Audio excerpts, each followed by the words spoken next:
Simulan na natin ang balitaan. Narito ang malalaki at makabuluhang balita ngayong araw. Headlines.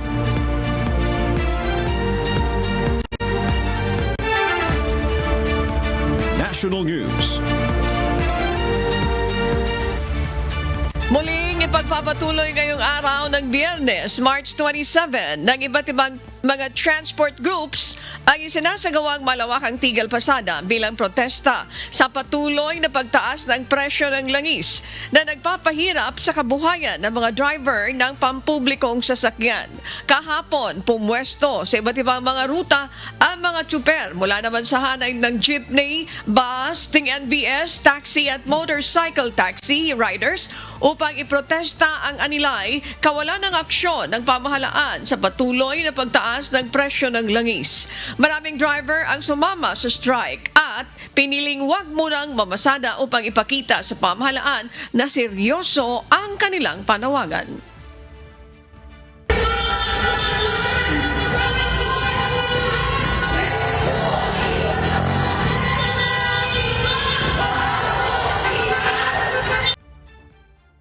Kahapon, maraming mga pasahero sa iba't ibang mga lugar ang na-stranded at nahihirapang makasakay dahil sa tigil pasada.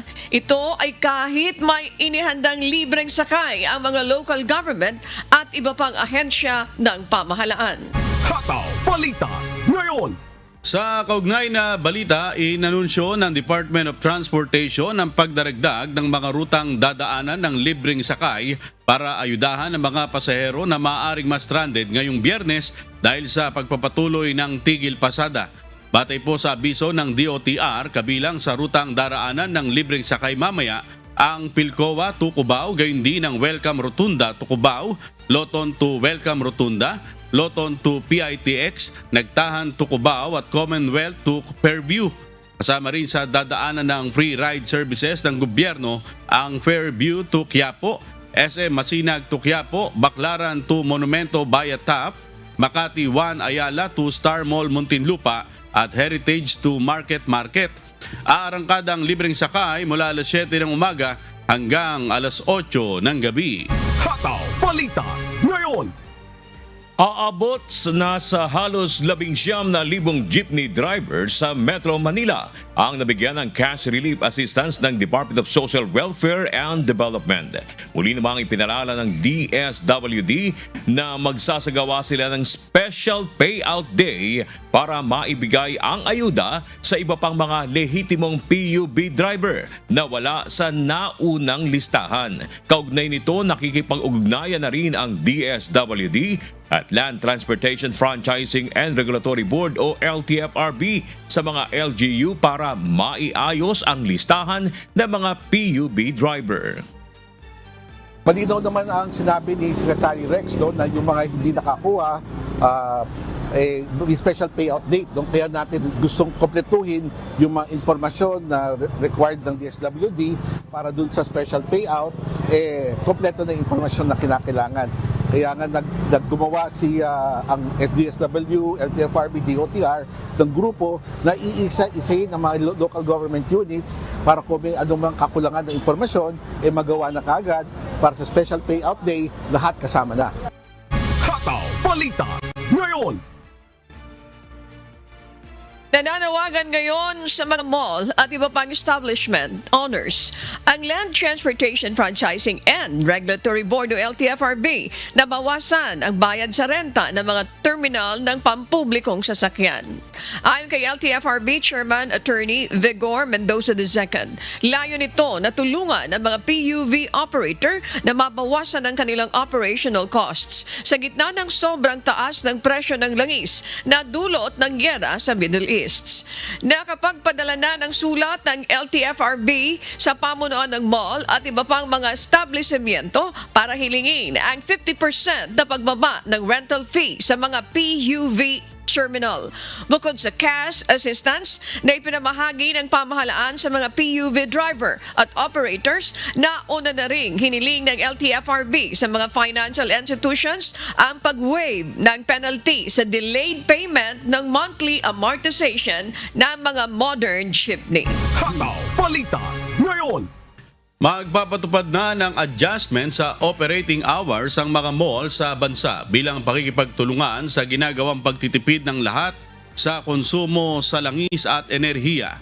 Kahapon ay inianunsyo na ng ilang malalaking mall sa bansa ang pagbabawas ng oras sa kanilang operating hours na magsisimula sa Lunes, March 30, 2026. Batay sa abiso ng mall, magbubukas ang kanilang operasyon ng alas 11 ng umaga hanggang alas 9 ng gabi mula araw ng Lunes hanggang Biyernes, habang 10 a.m. hanggang 9 p.m. naman ang kanilang operating hours pagsapit ng weekend o sa mga araw ng Sabado at Linggo. Hataw Balita ngayon. Nadagdagan pa ang bilang ng mga kanseladong flights bunsod ng tensyon sa Middle East. Sa advisory ng Cebu Pacific as of 1 p.m. ng March 26 kahapon, muli pang nadagdagan ang bilang ng canceled flights upang masiguro ang kaligtasan ng mga pasahero maging ng kanilang mga crew.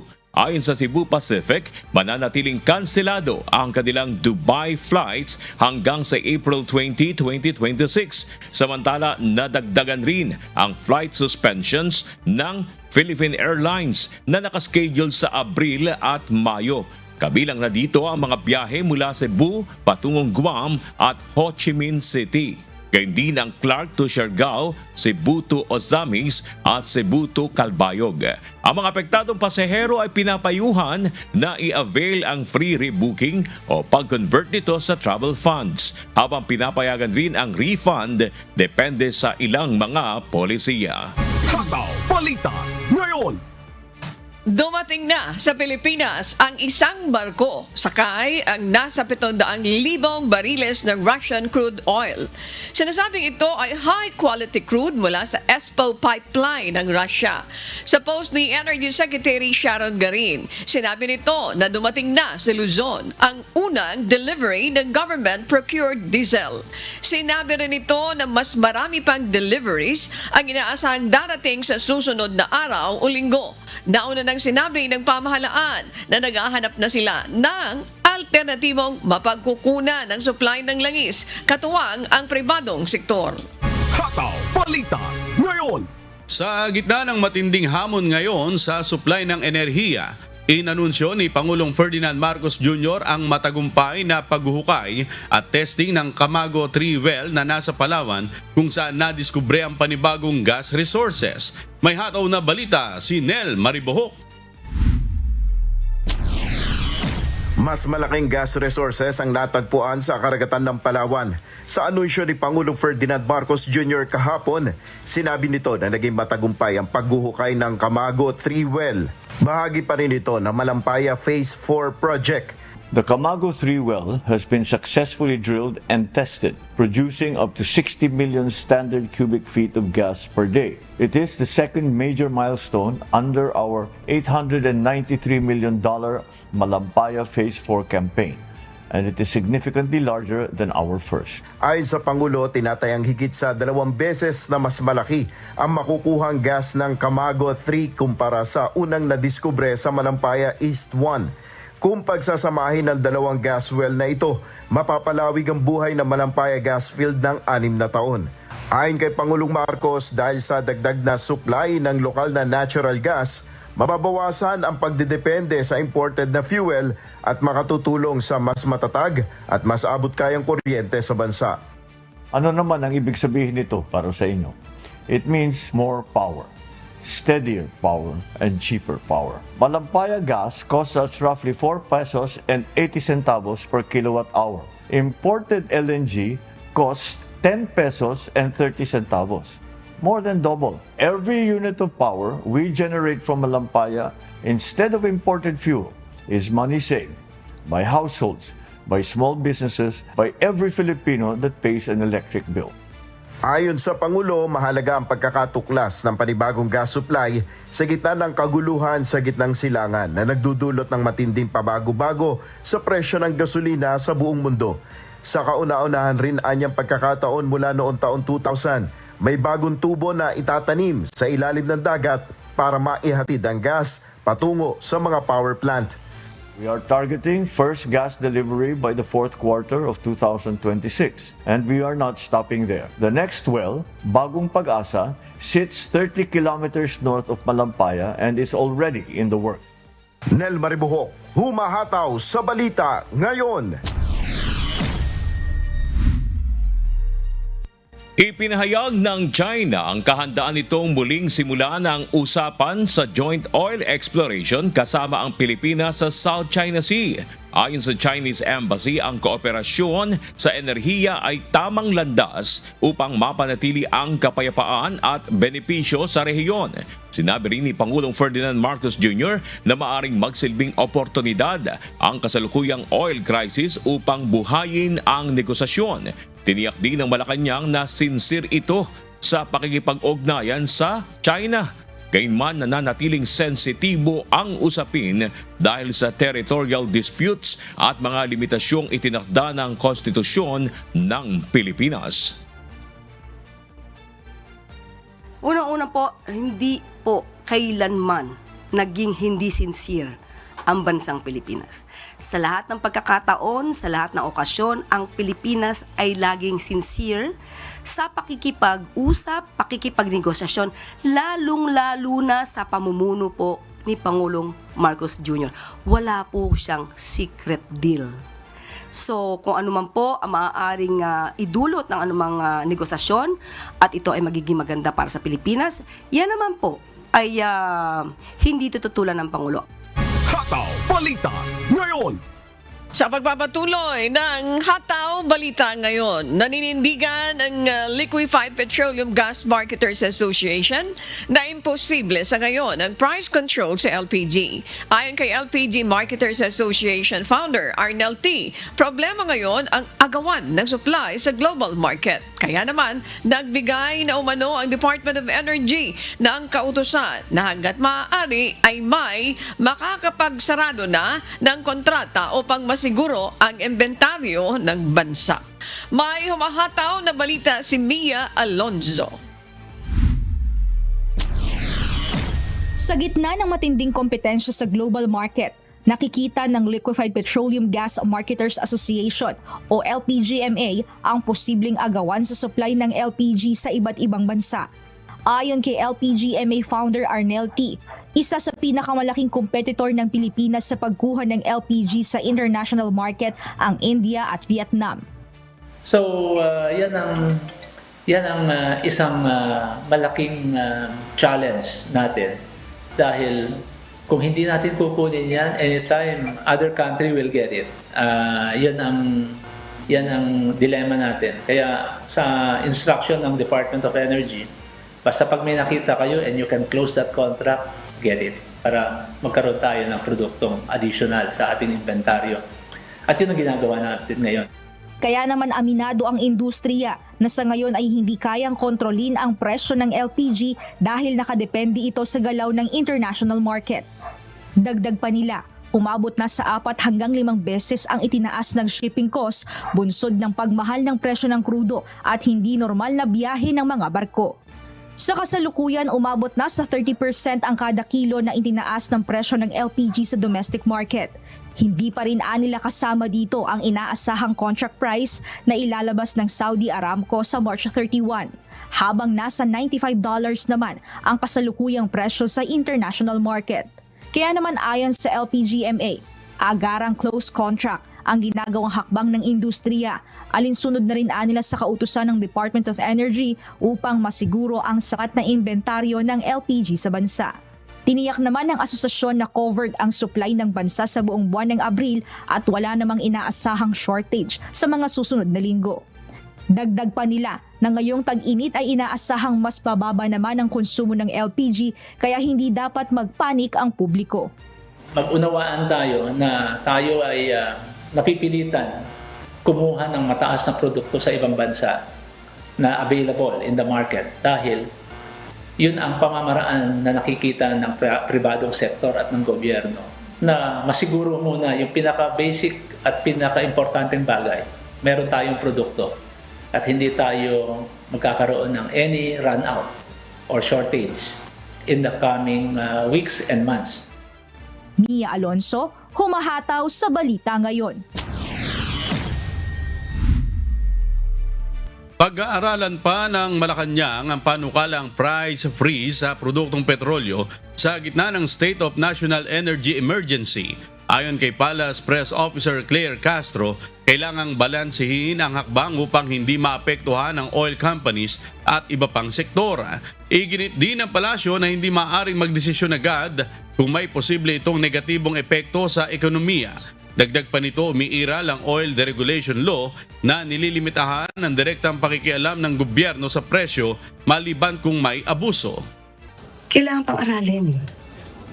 Dapat aralin mabuti. Kasi may maaapektuhan din tayo mga oil companies na nakikipag-usap, maganda nakikipag-usap, nakikipagnegosasyon sa ating gobyerno. Hataw Balita Ngayon.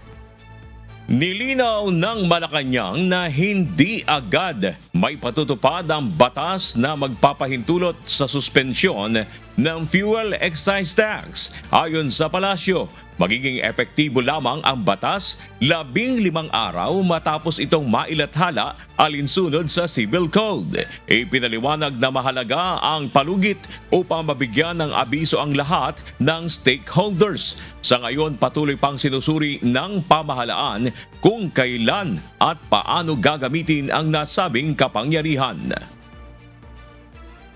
Ito po ay para sa sinasabi nating right to due process, para lahat ng stakeholders, lahat ng mga kababayan natin, lahat ng taong involved ay malaman dahil alam naman natin kapag ito ay na-publish, it will be considered as an information or a notice to the whole world. Hataw Balita Ngayon.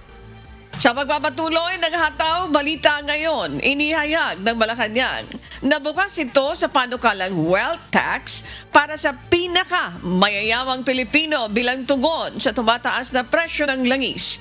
Gayunpaman, aminado ang palasyo na may hamon sa implementasyon nito, kabilang ang posibleng capital flight at mababang koleksyon ng kita. Kasabay nito, pinag-aaralan din ng pamahalaan ang pagbibigay ng cash aid sa minimum wage earners at middle class depende sa available na pondo. Ito ay matapos hilingin ng Trade Union of the Philippines o TUCP ang 5,000 pisong buwan ang subsidy para sa milyong-milyong manggagawa sa gitna ng patuloy na pagtaas ng presyo ng bilihin. Ayon kay Yusek Claire Castro, iba't ibang polisiya ang tinitingnan ng Pangulo upang maibsan ang epekto ng oil crisis sa mga Pilipino. Iginiit ng palasyo na bagamat hindi kontrolado ang global oil prices, gumagawa ang gobyerno ng hakbang upang pigilan ang pagtaas ng presyo ng mga bilihin. Hataw Balita Ngayon. Nakausap na kahapon ni Department of Social Welfare and Development o DSWD Secretary Rex Gatchalian ang 72 anyos na jeepney driver na si Tatay Jaime. Kamakailan ay nag-viral si Tatay Jaime matapos nitong mapaluha sa labis na pagkadismaya dahil wala ang kanyang pangalan sa listahan ng makatatanggap ng 5,000 cash relief assistance mula sa DSWD. Nagmakaawa ang matanda na sana ay mabigyan siya ng pangkrudo para may maipanghanap buhay. Kahapon personal siyang nakausap ni Secretary Rex Gatchalian at inabutan ng tulong. Muling iginit ng DSWD na walang PUB drivers ang dapat na mapag-iwanan ng programa at lahat ng lehitimong benepisyaryo ay dapat na matulungan. Hataw Balita Ngayon. At balitang bayanihan naman tayo dahil muling nagbabalik ang tinaguriang community pantry na inihahandog para tulungan ang mga driver ng mga pampublikong sasakyan na lubhang naghihirap ngayon dahil sa epekto ng labis na pagtaas ng presyo ng langis. Kahapon sa Maginhawa, Magiting Street sa Quezon City, muling binuksan ang community pantry na naglalaman ng mga pangunahing pangangailangan gaya ng iba't ibang mga gulay, delata at bigas na libreng binibigay sa mga PUB driver. Hinikayat ang mga driver at rider na kumuha lamang ng naaayon sa pangangailangan, habang inaanyayahan rin ang mga nais na tumulong na magbigay ng ayon sa kakayahan. Samantala, isang Solidarity Kitchen rin para sa mga tsuper at commuter ang isasagawa ng grupong Gulay Na. Iikot ito sa iba't ibang mga lugar sa Quezon City kung saan mag-alok ito ng libreng pagkain gaya ng ginataang sopas, bilo-bilo at lutong gulay para sa mga driver at pasahero. Inaanyayahan rin nila ang mga nais na magbigay ng donasyon na makipag-ugnayan sa kanilang grupo sa pamamagitan ng pagpapadala ng mensahe sa kanilang Facebook page. Hataw Balita ngayon. Gaya ng Community Pantry, binuksan rin ng Philippine Animal Welfare Society ang tinatawag nilang Community PAW Entry. Entry para pa rin sa mga PUB driver na mayroon alagang aso o pusa. Dito, namimigay ang PAWs ng libreng pagkain para sa mga alagang aso o pusa ng driver na karaniwang gipit ngayon sa budget dahil sa liit ng kita sa pamamasada. Para sa mga nais na kumuha ng libreng dog o cat food, pati na treats, dumaan lamang sa PAWs Animal Rehabilitation Center na matatagpuan naman sa Aurora Boulevard, corner Katipunan Avenue, Loyola Heights, Quezon City. Sila ay bukas mula alas 8 ng umaga hanggang alas 5 ng hapon o hanggang mayroon silang supply. Para naman sa mga nais na mag-donate ng pet food, makipag-ugnayan lamang sa Community Pantry, PAW-Tree ng PAWs. Hataw Balita ngayon. Ganun. Parang yung panahon din talaga ng pandemya. Yes, ng COVID. Oo, nung COVID. Nakikita natin yung mga ganyang tulungan. Talagang sa panahon ngayon, kailangan nating mag-adjust. Yung mga malalaking mall, nagbigay na sila ng abiso na sa March 30, Lunes yun, magkakaroon sila ng adjustment sa kanilang operasyon, yung operating hours nila.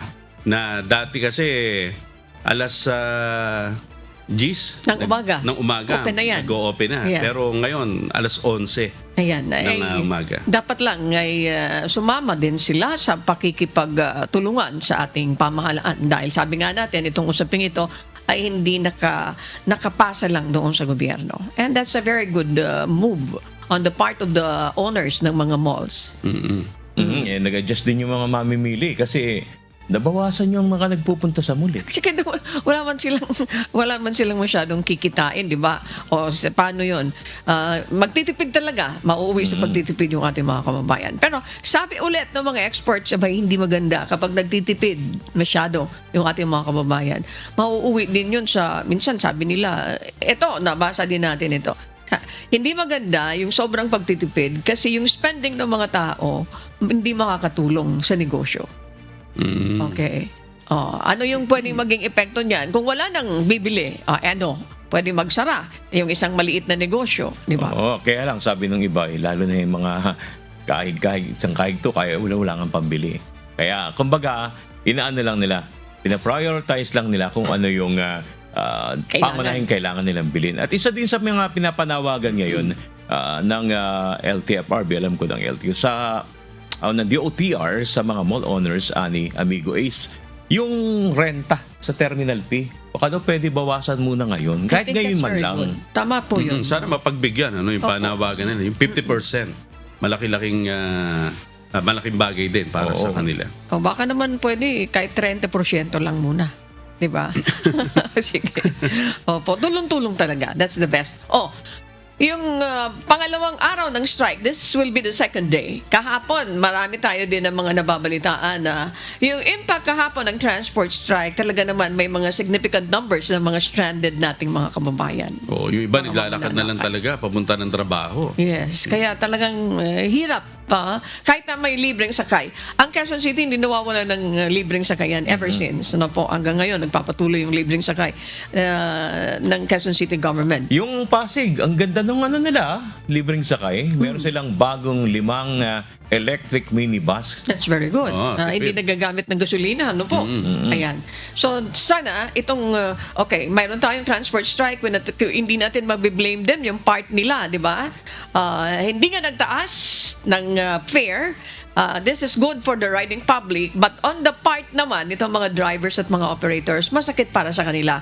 Pero dapat maunawaan din natin na binabalanse talaga ng gobyerno kasi nga, yung fare increase, domino effect. And now, nag-resort sila doon sa pag-strike para iparating yung kanilang hinaing sa gobyerno na too much for us, sobra din yung hirap namin. O sana nga yung mga pasaherong napapanood natin ngayon, nakikita natin din sa social media, na hindi na sila humihingi ng sukli o kaya afford naman nila, no? Pinagkwentuhan namin yan ni Bernard kahapon. Nakakatuwa naman. And then, talagang salamat kapag Saan dumami yung ganun? gesture. Oo, kumbaga naunawaan nila yung lagay ng ating mga tsuper. Ayan. Mayroon nga nagbigay ng di ba yung bata na kinikwento natin kahapon? yung binigyan pa ng driver nung yung driver pa Nakalimutan yung wallet. Nakalimutan yung wallet. Binigyan niya ng 100 piso dahil gusto sana bumaba ng Bata, dahil walang pamasahe. Nung tanongin ng driver, yun sinabi niya. Kaya hinahanap nga siya ng nanay ng bata para daw ibalik. Personally, una, mapasalaman at may balik yung pinahiram na 100 piso. Napakaganda. Gusto kong magpasalamat sa lahat ng mga tao na gumagawa ng ganyan sa panahon ng ganitong sitwasyon. Yung kasing minsan sa ibang tao maliit yun Yung 100 piso, yung 2 pisong sukli, pero malaking bagay yun sa ibang tao, lalo sa nangangailangan. At ngayon magandang bagay din yung yung dumating na langis. At yun sa Malampaya. Syempre. Sa Russia pa tayo nakakuha, di ba? Russia pa yan. Nabanggit ba kung kung gaano ang itatagal na? Yung buong detalye hindi pa. Pero at least, it's good news. Good news na may makukunang iba. That's correct. Hindi nga natin inaakala na Russia magagaling sa Russia. Di ba? Ang ini-expect ko magagaling, yung iba nag-ini-expect magagaling ng tulong sa Amerika. Ang sinasabi nga ng ibang mga analyst, kung meron daw ibang nakikinabang ngayon sa giyera ng Iran, Israel at ng US, Russia. Kasi sila ngayon ang magsusupply ng crudo. Petroleum products sa ibang bansa, lalo na dito sa Asian countries, apektado. Eto na, nagkaroon na tayo. And then yung ating pamahalaan naman, hindi naman sila tumitigil. Sa mga neighboring countries natin, nakikipag-usap sila sa South Korea, sa Japan, sa China. Sa China. Sa China, yung natuklasan na pwede silang magkaroon ng joint oil exploration. Kaya lang matagal pa yun. Matagal nang pinag-uusapan yan. Kaya lang ang dyan is magkakaroon ng pagbabago dun sa saligang batas para payagan yon. And then, paano yung kasunduan? Yung hatian ba? Kasi mayroon mga nagka-claim na iba pa. 50-50 ba? 50 ba sa China? 50 sa Pilipinas? Yung pa pagkakasunduan dyan. Paano yung kitaan dun? Pero what is important, mayroon silang ganon. Mayroon nababalita na may joint dung dalawang bansa na medyo nagkakairingan, di ba po? Medyo matagal pa yon pero at least napag-uusapan. Pero ito mas magandang isa, yung sa Camago 3. Bahagi siya ng Malampaya gas field. Wow. Yung binalita ng Pangulo na ito maaring mapagkunan natin ng enerhiya, ng gas. Kasi yung palang Luzon, 20% ng energy galing sa gas local gas. So malaking tulong nito sa atin. Ayan, di ba sinasabi natin kahapon, yung Pilipinas ay dependent tayo sa import ng mga fuel petroleum products. Sabi ng mga economic expert, it's time for us na maghanap ng ibang energy sources. Ayan na. Di ba po? Malay natin. Kasi titigil ang bansa kapag ganito yung problema. Kung mayroon tayong mga natutuklasan, salamat sa Diyos. Sana ito na ang pagtuunan ng pansin.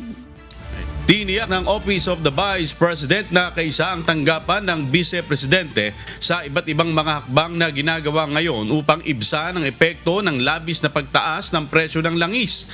Kaugnay nito, inisa-isa ni Vice President Sara Duterte ang mga cost-cutting measures na ginagawa ng OBP sa gitna ng nararanasang krisis sa bansa. May umahataw na balita si Joan Nano. Maliit man ang tanggapan ng Office of the Vice President, makakaasa ang ating mga kababayan na kaisa sila na naglilingkod at patuloy na naghahanap ng mga pamamaraan para makatulong sa taong bayan. Yan ang binigyang diin ni Vice President Sara Duterte sa inilabas niyang mensahe kagabi sa gitna ng nararanasang krisis sa bansa dahil sa labis na pagtaas ng presyo ng langis na nakakaapekto na rin sa presyo ng pagkain at iba pang pangunahing pangangailangan. Ayon sa Vice Presidente, hindi na normal ang ating pinagdaraanan at isa itong mabigat na dagok saan ay hangarin natin na magkaroon ng payapa at masaganang buhay ang bawat pamilyang Pilipino. Kaugnay nito, inilatag ng OVP ang ilang cost-cutting measures o pagtitipid ng pondo na ginagawa ng kanilang tanggapan sa gitna ng nararanasang krisis sa bansa. Ilan sa mga halimbawa nito ay ang gagawin munang kanselasyon ng isang malaking pagtitipon na gaganapin dapat ng OVP sa darating na Hunyo. Bukod pa ito sa mga isinasagawa ring pagtitipid sa loob ng kanilang tanggapan upang masiguro na mas maraming pondo ang direktang mapupunta bilang tulong sa taong bayan. Hindi na itutuloy ng OVP ang pasidungog at kasarilayan sa buwan ng Hunyo. Ang mga ito ay dalawang malalaking pagtitipon para sa LGBTQ community at para sa Year 4 Accomplishment Report ng aking termino. Sa halip ay nakalaan sanang pondo para sa mga nasabing aktibidad ay idadagdag na lamang sa budget ng RISE Project. Sa mga darating na buwan, inaasahan nating lalong magiging mahirap ang sitwasyon sa pagkain dahil sa banta ng El Nino mula sa Abril hanggang Hunyo at posibilidad ng pagbaha mula Hulyo hanggang Setyembre dahil sa bagyo at pag-ulan.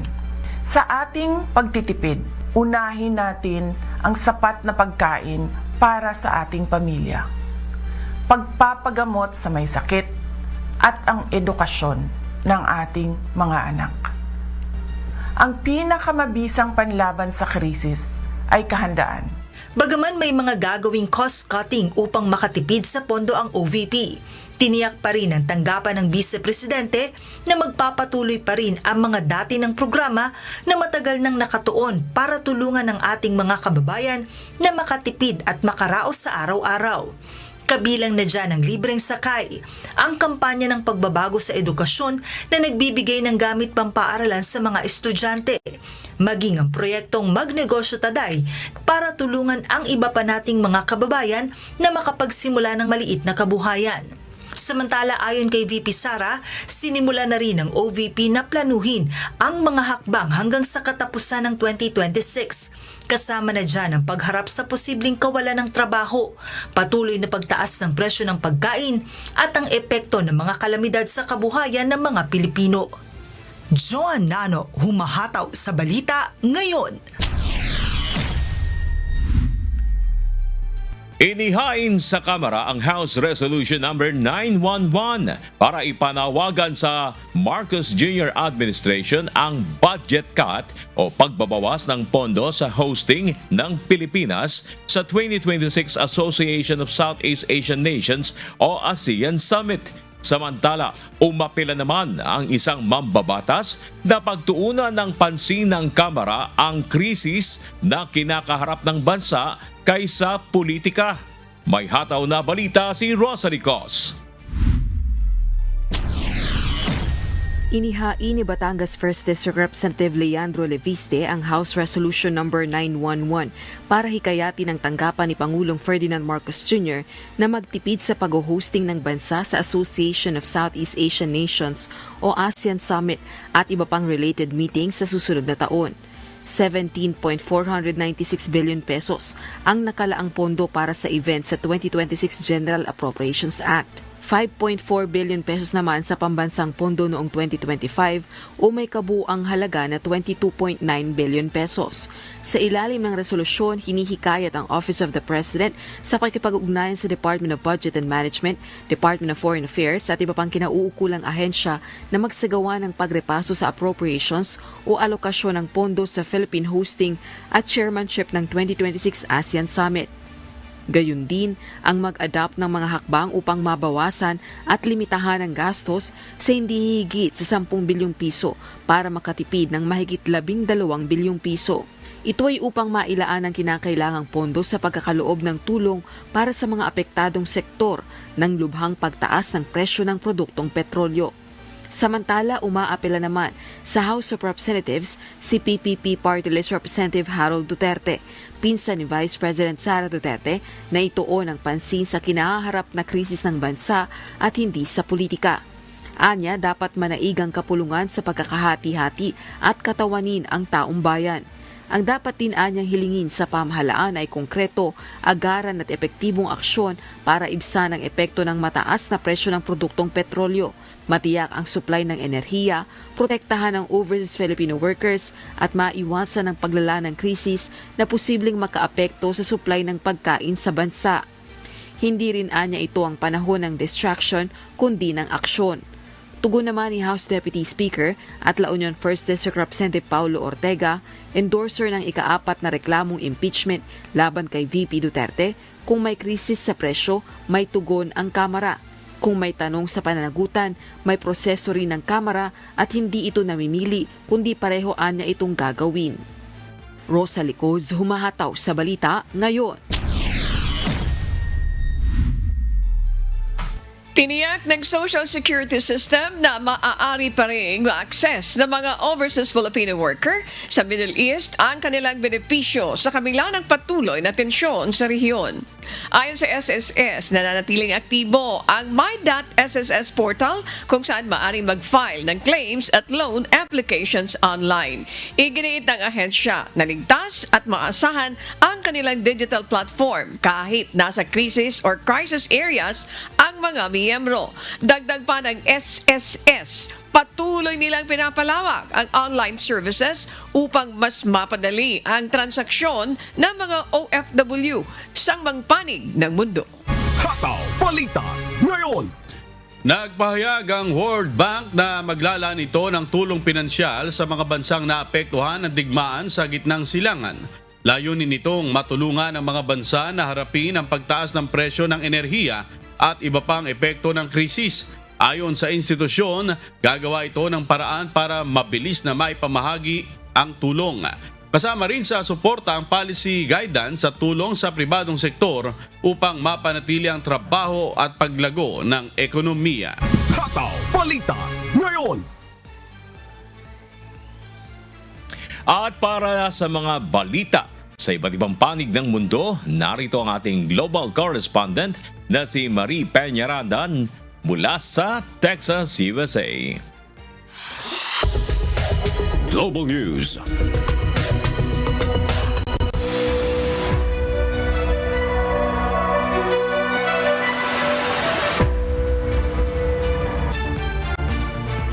Magandang umaga sa iyo, Bernard, at sa ating mga kasambahay. Narito ang mga balita sa iba't ibang panig ng daigdig. Mag-iisang buwan na mula nang magsimula ang gyera sa pagitan ng magkasanib na puwersa ng Estados Unidos at Israel laban sa Iran. Balikan natin ang mahalagang pangyayari sa nakalipas na 4 na linggong sagupaan sa pagitan ng tatlong bansa na nakakaapekto sa buong mundo, lalo na sa ating mga Pilipino. May hataw na balita si Joan Nano.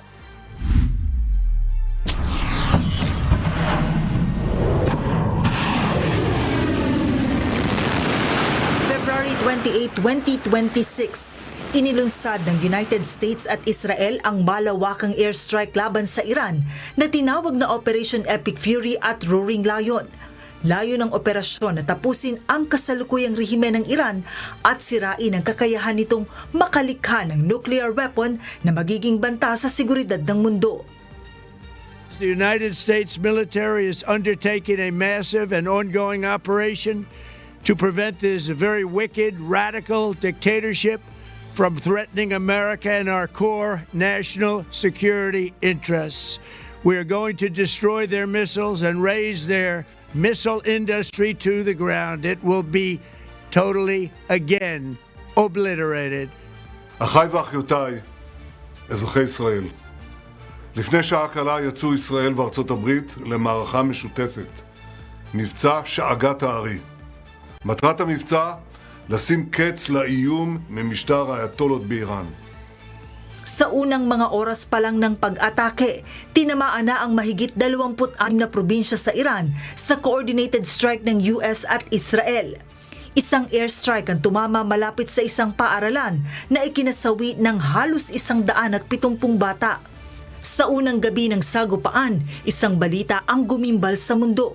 Napatay sa pag-atake ang Supreme Leader ng Iran na si Ali Khamenei, kasama ang ilang matataas na opisyal ng militar at pamahalaan. March 1, 2026, agad na gumanti ng pag-atake ang Iran.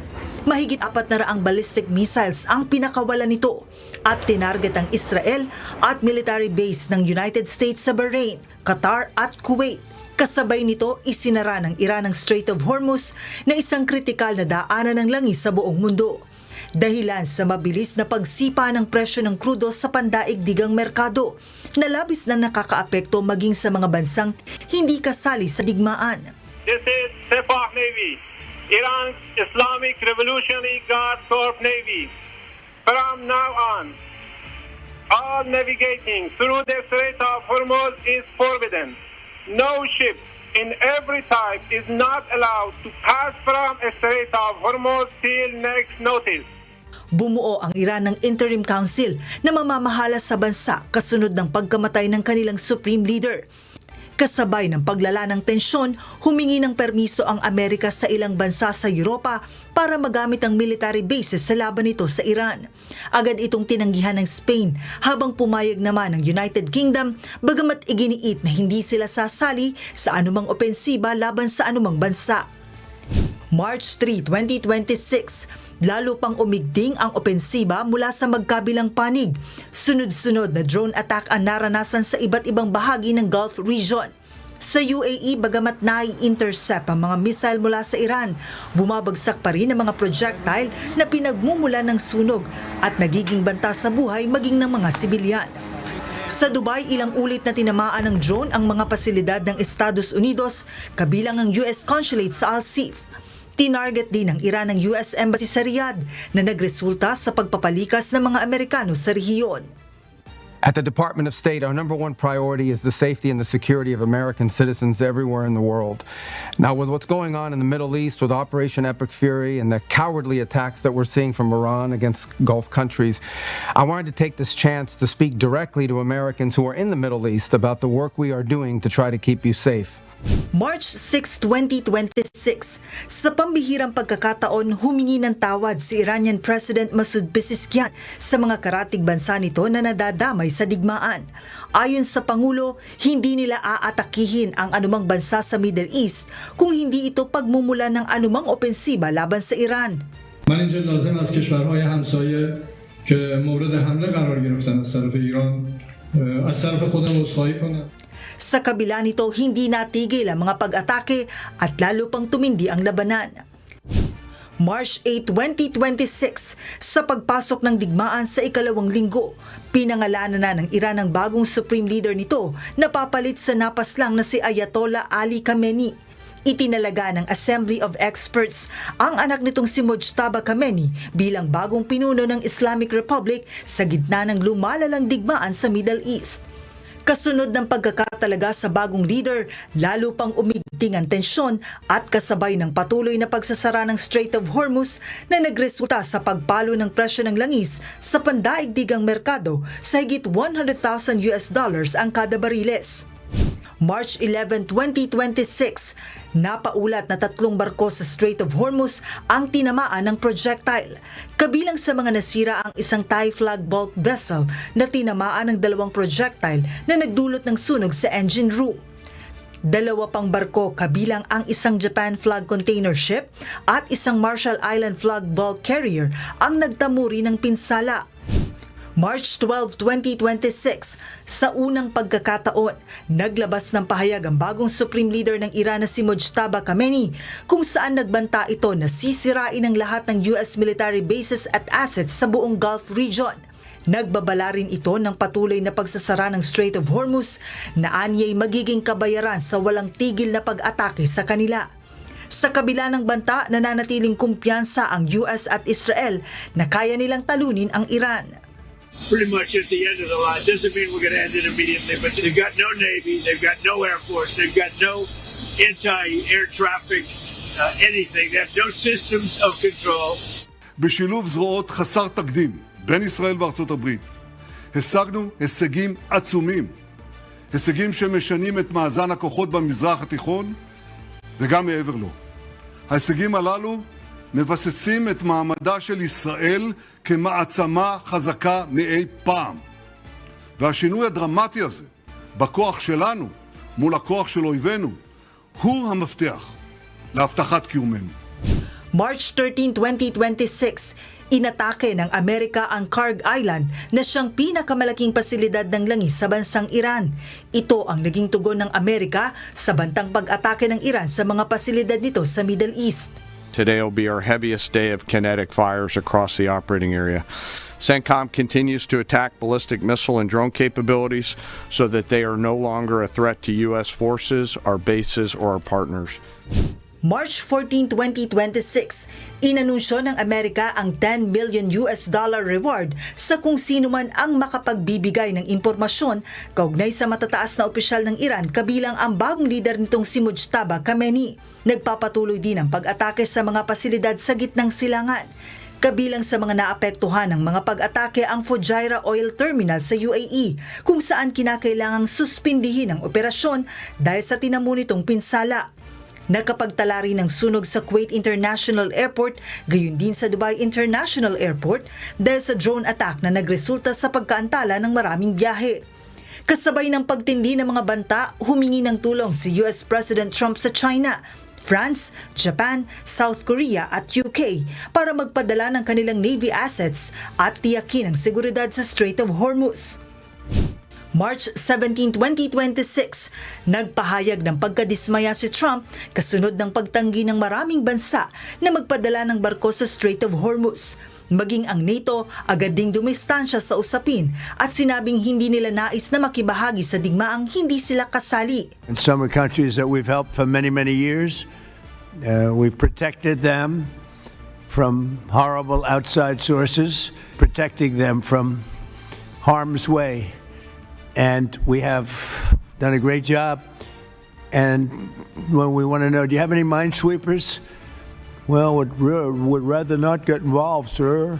Sa gitna ng banta ng kakulangan sa oil crisis dahil sa tensyon sa Middle East, ilang mga bansa na ang naglabas ng kanilang reserbang langis upang matiyakan sapat na supply at hindi labis na pagtaas ng presyo nito sa merkado. March 18, 2026, binomba ng Israel ang South Pars gas field sa Iran na nagdulot ng pagkaparalisa ng 80% ng enerhiya sa bansa. Napatay din ng Israel ang isa sa pinakamakapangyarihang opisyal ng Iran na si National Security Chief Ali Larijani sa isa sa mga pag-atake nito sa Tehran. הבוקר חיסלנו את עלי לריג'ני. עלי לריג'ני זה הבוס של משמרות המהפכה, שזה חבורת הגנגסטרים שמנהלת בפועל את איראן. אנחנו חיסלנו לצידו גם את מפקד הבסיס, זה העוזרים של הגנגסטרים, שהם מפיצים טרור ברחובות טהרן וערים אחרות של איראן נגד האוכלוסייה. Si Larijani ay ang National Security Chief ng Iran at pinaniniwala ang umaktong pinuno ng rehimen matapos mapatay ang Supreme Leader na si Ayatollah Ali Khamenei. Bukod kay Larijani, kasama sa matataas na opisyal na napatay ng Israel sa mga pag-atake nito, sina Bashid Paramilitary Force Chief Gholam Reza Soleimani at Intelligence Minister na si Ismail Khatib. חוסל הלילה גם שר מודיעין האיראני חטיב, שהיה ממונה על מערך הרצח והדיכוי הפנימי של המשטר באיראן ועל קידום איומים חיצוניים מול ישראל ומדינות האזור. Dahil sa sunod-sunod na pag-atake at pagkasawi ng matataas nitong opisyal, nagbabala ang Iran ng matinding paghihiganti. March 19, 2026, pinaulanan ng sunod-sunod na missiles ng Iran ang ilang pasilidad ng langis sa Gulf region. Bukod sa Qatar, tinamaan rin ang Samref Refinery at Jubail Petrochemical Complex sa Saudi Arabia. Kasunod nito, nagbabala si Trump sa Iran na tuluyan niyang sisirain ang South Pars gas field kung hindi titigilan ng Iran ang mga bansa sa Middle East. March 21, 2026, sa pagpasok ng digmaan sa ika-4 nitong linggo, nagbigay ng ultimatum si US President Donald Trump. Ayon kay Trump, bibigyan niya ng 48 oras ang Iran para buksan ang Strait of Hormuz at kung hindi ay tuluyan niyang wawasakin ang power plant at energy facility ng Tehran. Hindi naman ito kinagat ng Iran. Sa halip ay lalo lang nitong pinatindi ang mga pag-atake. Hey Trump, you are fired. You are familiar with this sentence. Thank you for your attention to this matter. The central headquarters of Khatam al-Anbiya. March 22, 2026, bago pa man matapos ang 48-hour deadline, naglabas ng pahayag si Trump na hindi niya itutuloy ang mga pag-atake sa Iran. Sa kanyang Truth Social, sinabi ni Trump na nagkaroon ng productive conversations ang Estados Unidos at Iran sa nakalipas na 2 oras na layong wakasan ang halos 3 linggong digmaan sa rehiyon. Mariin namang pinabulaanan ng Iran ang pahayag ni US President Donald Trump na may pag-uusap ng nangyari umano sa pagitan ng Iran at Estados Unidos. March 23, 2026, sa kabila ng pagtanggi ng Iran, iginiit ni Trump na may kausap na siyang top official sa Iran para sa posibleng kasunduan. A top person, don't forget, we've wiped out the leadership phase 1, phase 2, and largely phase 3. But we're dealing with the man who I believe is the most respected and the leader. It's a little tough. They've wiped out everybody. Subalit para sa Iran, ginagamit lamang ito ni Trump para pahupain ang patuloy na tumataas na presyo ng langis. March 24, 2026, kinumpirma ng Iran na natanggap nito ang proposal mula sa Estados Unidos para sa posibleng negosasyon. Ayon sa Tehran, nire-review pa nila ang nasabing proposal at nananatiling walang pag-uusap sa pagitan ng dalawang bansa. Umaasa naman si US President Donald Trump na mauuwi sa kasunduan ang kasalukuyang komunikasyon sa pagitan ng Estados Unidos at Iran. Ayon kay Trump, may major points of agreement na umano ang dalawang panig at naniniwala siyang nais na rin ng Iran ng kapayapaan, dahilan upang magbigay siya ng panibagong pagkakataon para sa diplomasya. Now Iran has one more opportunity to end its threats to America and her allies, and we hope they take it. March 25, 2026, isinusulong ng Estados Unidos ang isang peace plan proposal na layong maglatag ng konkretong kasunduan para wakasan ang halos 1 buwang digmaan sa pagitan ng US, Israel at Iran. Well, number 1, 2, and 3 is they can't have a nuclear weapon, and they're not going to have a nuclear weapon, and we're talking about that. And I don't want to say in advance, but they've agreed they will never have a nuclear weapon. They've agreed to that. Gayunman para sa Iran, hindi katanggap-tanggap sa kanilang panig ang mga kondisyon na iniaalok ng Estados Unidos. Ayon sa mga Iranian officials, may kalabisan umano ang mga kondisyon ng US at hindi ito sumasalamin sa patas na kasunduan. Kaya naman iginiit ng Iran na wawakasan lamang nila ang digmaan ayon sa sarili nilang pasya at timeline. Sa isang pahayag, binigyang diin ng Iranian military leadership ang kanilang paninindigan laban sa anumang kasunduan na hindi pabor sa kanilang interes. ثبات از طریق قدرت صراحتاً اعلام می‌کنیم تا موعدی که اراده ما نباشد هیچ وضعیتی به روال سابق برنمیگردد. این اراده زمانی ایجاد می‌شود که به طور کامل فکر اقدام علیه ملت ایران از اذهان کثیف شما پاک شود. حرف اول و آخر ما از همان روز نخست این بوده، هست و خواهد بود. کسی همچون ما با کسی مثل شما کنار نخواهد آمد. March 26, 2026, sa gitna ng mariing pagtanggi ng Iran sa kasunduang iniaalok ng Estados Unidos, muling nagbabala si US President Donald Trump na magiging maganda ang resulta ng patuloy na pagmamatigas ng Tehran. They now have the chance, that is Iran, to permanently abandon their nuclear ambitions and to chart a new path forward. We'll see if they want to do it. If they don't, we're their worst nightmare. In the meantime, we'll just keep blowing them away, unimpeded, unstopped. Well, there's not a thing they can do about it. They can't do anything about it. 4 na linggo mula nang mag-umpisa ang digmaan, nananatiling walang katiyakan kung kailan tatagal ang labanan. Sa ngayon, hindi na lamang 3 bansa ang nasasangkot sa digmaan, kundi pati ang buong mundo na umaasa sa matatag na daloy ng enerhiya at kalakal. Dahil sa patuloy na pagharang sa Strait of Hormuz at mga pag-atake sa mga energy facility, naaantala ang global trade at nagiging hindi tiyak ang supply ng langis sa pandaigdigang merkado. Ang resulta, patuloy na pagtaas ng presyo ng langis, pagbagsak ng ekonomiya at pagbigat ng pasanin ng mga mamamayan sa iba't ibang bansa, kabilang ang Pilipinas. At habang walang nakikitang agarang solusyon, nananatiling bukas ang posibilidad ng lalo pang paglala ng krisis.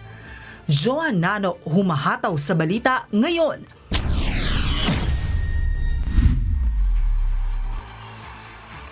Isinupubliko na ni US President Donald Trump ang tinatawag niyang regalo ng Iran sa kanya. At ito ay ang pagpayag na makatuwid sa Strait of Hormuz ang 10 oil tankers. Ito ay sa gitna ng patuloy na tensyon sa gitnang silangan at paggamit ng Iran sa mahalagang ruta bilang leverage sa digmaan. May hataw na balita si Jack De Ocampo. Piniyagan ng Iran ang pagdaan ng 10 oil tankers sa Strait of Hormuz bilang bahagi ng tinawag ni US President Donald Trump na present o senyales ng posibleng pagbubukas sa negosasyon. Sinabi ni Trump na unang pinayagang makatawid ang 8 malalaking oil vessels na sinundan pa ng 2 bilang patunay na handa ang Tehran na makipag-ugnayan sa gitna ng krisis. They said to show you the fact that we're real and solid and we're there. We're going to let you have 8 boats of oil, 8 boats, 8 big boats of oil. This was 2 days ago. And they'll sail up tomorrow. That was 3 days ago. Iginit naman ng Iran na hindi lubusang sarado ang Strait of Hormuz at nananatili itong bukas para sa mga bansang hindi nila itinuturing na kaaway. جنگ هرمز از نظر ما بسته کامل نیست. بسته است فقط به روی دشمنان. طبیعی هم است، ما در شرایط جنگی هستیم، منطقه جنگی هست، دلیلی نداره به کشتی‌های دشمنان خودمون اجازه عبور بدیم و متحدینشون. Ipinaliwanag din ng Iran na kahit bukas ang ruta para sa ilang bansa, marami pa rin barko ang umiiwas dumaan dahil sa panganib at kakulangan ng insurance sa panahon ng digmaan. ولی برای بقیه آزاد هست. البته آزاد که هست، خب خود اونها کشتی‌ها معمولاً اجتناب میکنن به دلیل ناامنی که وجود داره. بعضی از اونها شرکت‌های بیمه‌شون پوشش نمیده به اصطلاح این بیمه جنگی رو و خودشون نمیان رد بشن. Pinahintulutan din ng Iran ang ilang bansa tulad ng Malaysia, China, India, Egypt at South Korea na itinuturing itong non-hostile countries na makadaan sa nasabing ruta basta't may koordinasyon sa kanilang pamahalaan. Inilahad pa ng Iran na maraming bansa ang direktang nakipag-ugnayan sa kanila upang humingi ng garantiya sa ligtas na pagdaan ng kanilang mga barko. و جالب هست که خیلی از این کشورها یعنی خیلی از این کشتی‌ها صاحبانشون یا کشورهایی که مالک اونها هستن با ما تماس گرفتن و درخواست کردن که ما عبور ایمن اونها رو عبور امن اونها رو از تنگه برقرار بکنیم و ما برای بعضی از این کشورها که کشورهای دوست ما هستن یا به هر دلیل به هر حال تشخیص دادیم که این کارو بکنیم نیروهای مسلح ما این عبور ایمن رو فراهم کرد. Pinag-aaralan din ng Iran ang pagpapatupad ng toll system kung saan maaaring maningil ng bayad sa mga barkong daraan kapalit ng seguridad. Isang hakbang na posibleng magdagdag pa sa gastos sa global shipping. Sa kasalukuyan, nananatiling kritikal ang sitwasyon sa Strait of Hormuz kung saan libu-libong barko ang naipit at patuloy na naaapektuhan ang supply ng langis at ekonomiya sa buong mundo. Jack De Ocampo, humahataw sa balita ngayon.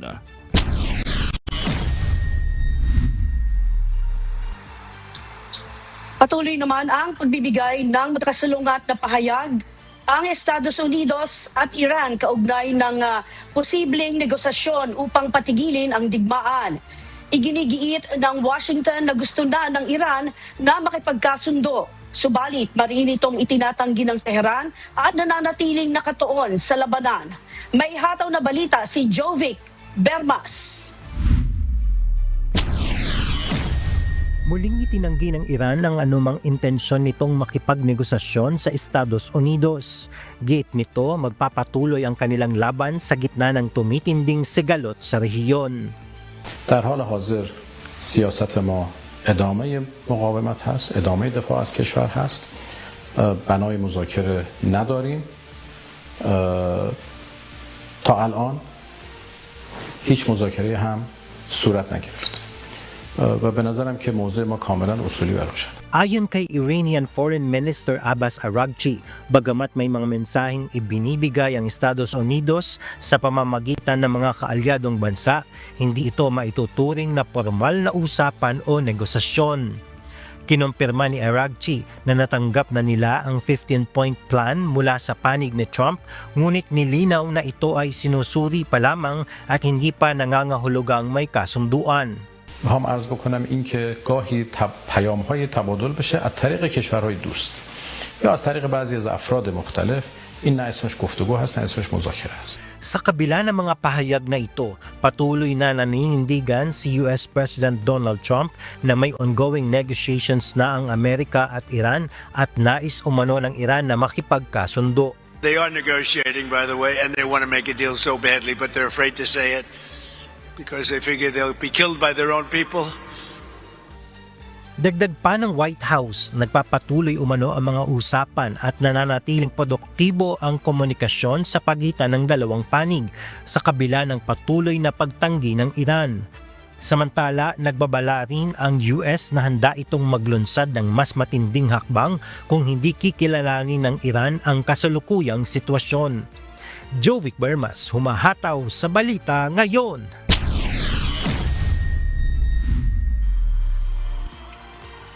Aabot sa hindi bababa sa 24 ang nasawi matapos mahulog ang isang pampasaherong bus sa Padma River sa Bangladesh. Sa mga video na kumalat, makikita ang pagdiretsyo ng bus hanggang sa mahulog ito sa ilog. Ayon sa mga otoridad, nawala ng control ang bus habang papasakay sa ferry at tuluyang sumubsob sa ilog habang sakay ang 40 pasahero. Na-recover naman ang karamihan sa mga biktima mula sa loob ng lumubog na sasakyan, kabilang ang mga bata at kababaihan habang may ilan pang nawawala. Patuloy ang search and rescue operations ng mga otoridad sa gitna ng pangamba na may iba pang pasahero na na-trap sa insidente.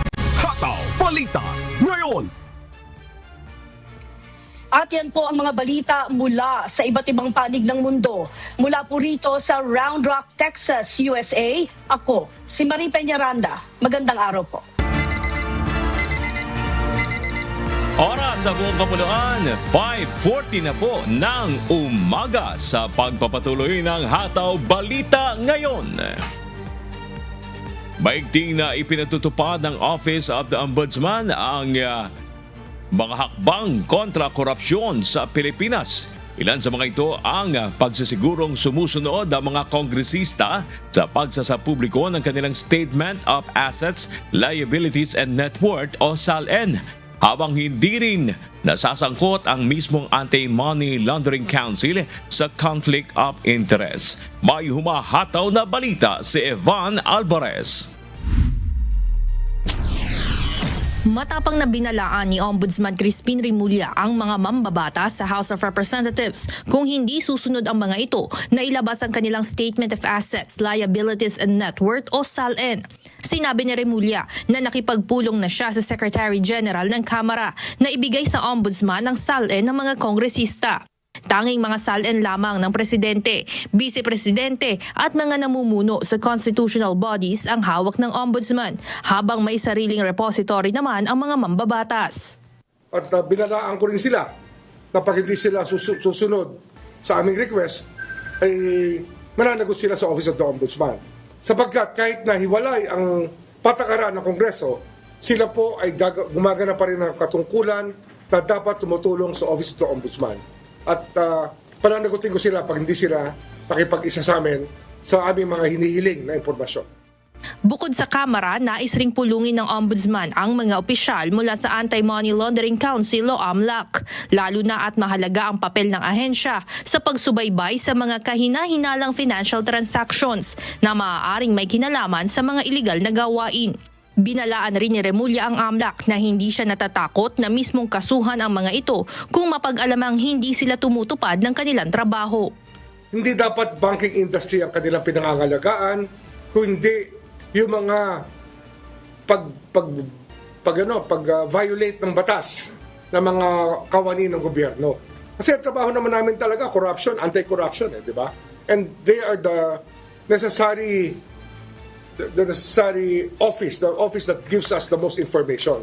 If they will not come up with it, then we have a problem as a country.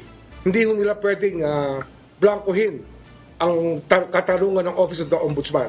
Dapat gumanap sila, kundi sila mismo ang kakasuhan namin. Paalala ng Ombudsman, hindi dapat magkaroon ng conflict of interest sa AMLAC, gaya na lamang ng paglipat ng mga tauhan ng ahensya papunta sa banking industries. Evan Alvarez, humahataw sa Balita Ngayon. Naaresto ng National Bureau of Investigation ng nasa 31 individual matapos ang isinagawang anti-illegal drugs operation sa dalawang barangay sa San Pedro City, Laguna. Si Benedict Samson, humahataw. Matapos maglabas sa multiple search warrant ang korte, sabay-sabay na nagsagawa ng anti-illegal drugs operation ng National Bureau of Investigation sa Barangay San Antonio at Barangay Cuyab sa San Pedro City, Laguna nitong Miyerkules, March 25. Sa naturang simultaneous operation, umabot sa 31 drug personalities ang naaresto ng NBI. Nakumpiska sa mga naarestong sospek ang nasa 30.5 gramo ng hinihilalang shabu. Ayon sa NBI, matapos sumailalim sa drug test ng mga sospek, 28 sa mga ito ang nagpositibo sa paggamit ng illegal na droga. Sa isang pahayag, sinabi ni NBI Director Atty. Melvin Matibag na ang naturang operasyon ay isang mensahe na walaan nilang lugar ang iligal na droga sa komunidad. Dagdag pa ng NBI Director na hindi sila magdadalawang isip at handa siyang manguna sa laban kontra iligal na droga upang nang sa ganon ay matupad nila ang kanilang mandato na pagprotekta sa mamamayang Pilipino. Sa ngayon ay nasa kustodiya na ng NBI ang mga naarestong sospek na mahaharap sa kasong paglabag sa Comprehensive Dangerous Drugs Act of 2002. Benedict Samson, humahataw sa Balita Ngayon. Binaril ng pulis ang kapwa-pulis sa Lapu-Lapu City. Ang pamamaril nag-ugat sa matagal ng away ng dalawang alagad ng batas. May hataw na balita si Lea Ilagan. Nasa kustodiya na ng mga otoridad ang isang miyembro ng Philippine National Police matapos barilin ang kapwa-pulis sa Lapu-Lapu City sa Cebu.